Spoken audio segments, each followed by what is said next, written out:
How you guys doing? John from HerzlerFilms here today. Bringing to you another review after just hitting that massive growth spurt. Pun absolutely intended.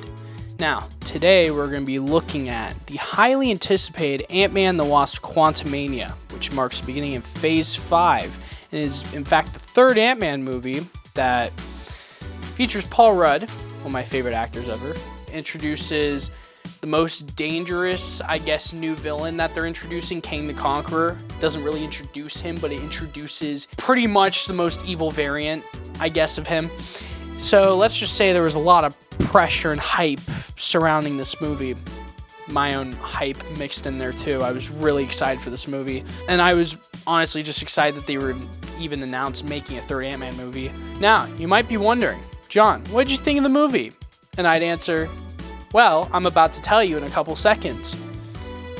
I was left disappointed. Now you might be wondering, why did you leave disappointed? It seems to have a good audience review, even though critics tore this movie to pieces. I will say with this one, I do agree with the critics, and a lot of it has to do with the way it was edited together.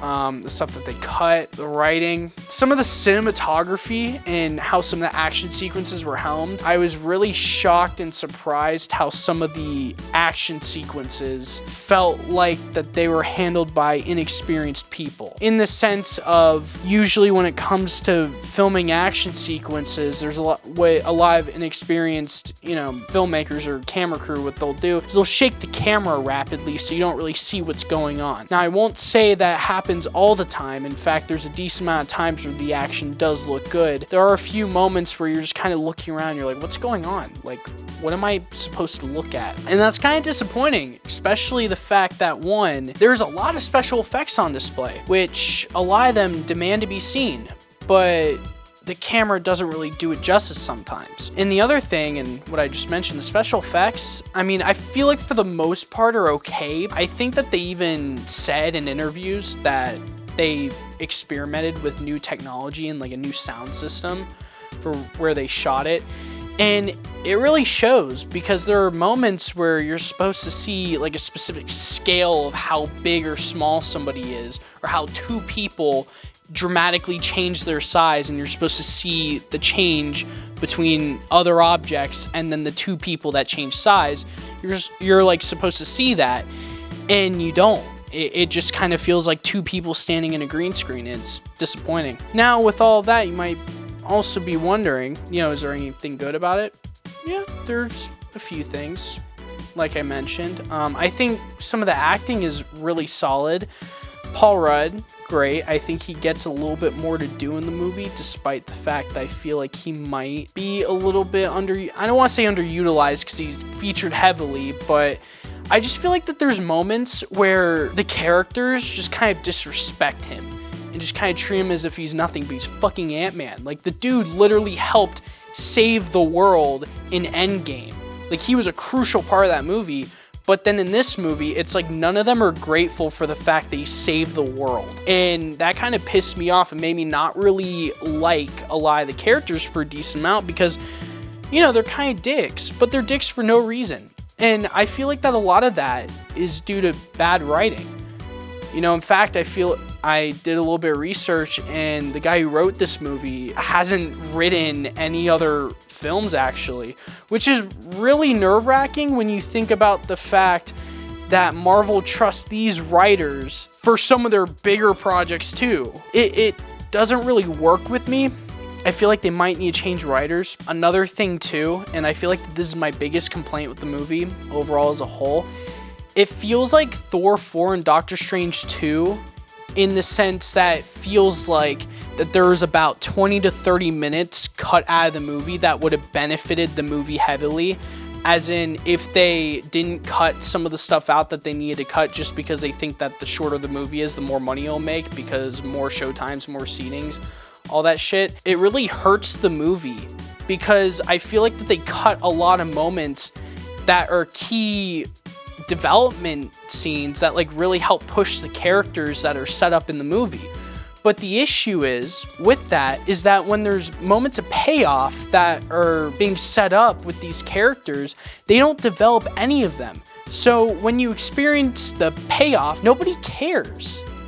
And that's kind of sad, especially because there's a decent amount of new characters set up in this movie, especially with the Quantum Realm people that they, or that Sky and Cassie, encounter. You have a decent amount of screen time with them and you don't give a shit because they're not developed.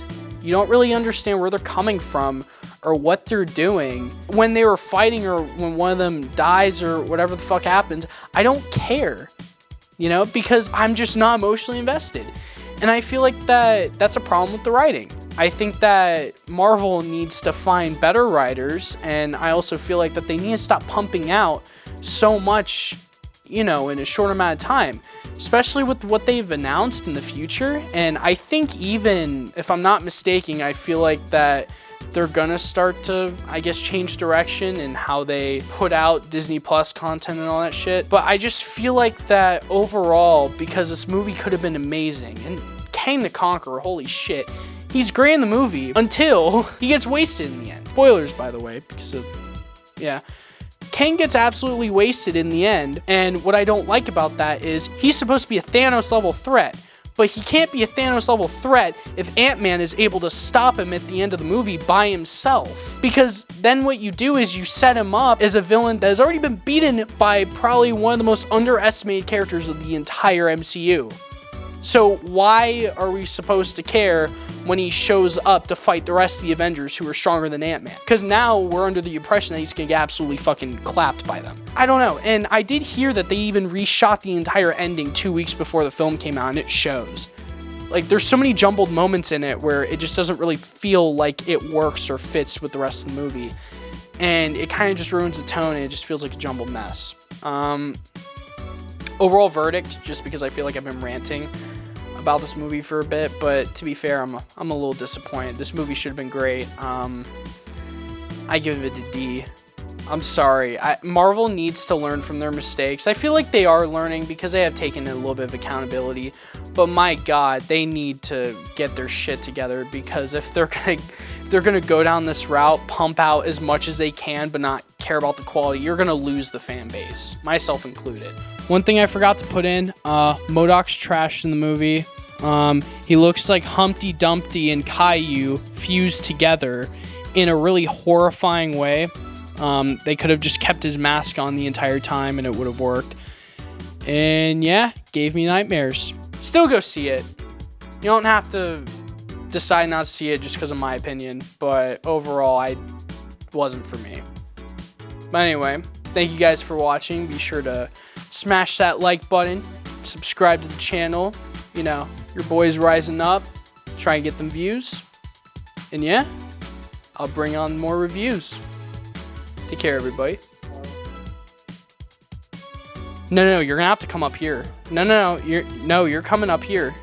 No, you're gonna have to come up here if you're gonna say your opinion. PSA: Marvel's garbage. It's always been garbage, except for the first like 10 movies, maybe. I don't know. Infinity War. Infinity War sucks. No, it's Infinity boring. War's awesome. If I had to watch that movie again, it would either be option A, I scroll Reddit, or option B, I kill myself. And they're pretty much the same thing. Never watching that movie again. It's terrible. Marvel movies aren't good. They're boring, and the only good part of a Marvel movie is the end.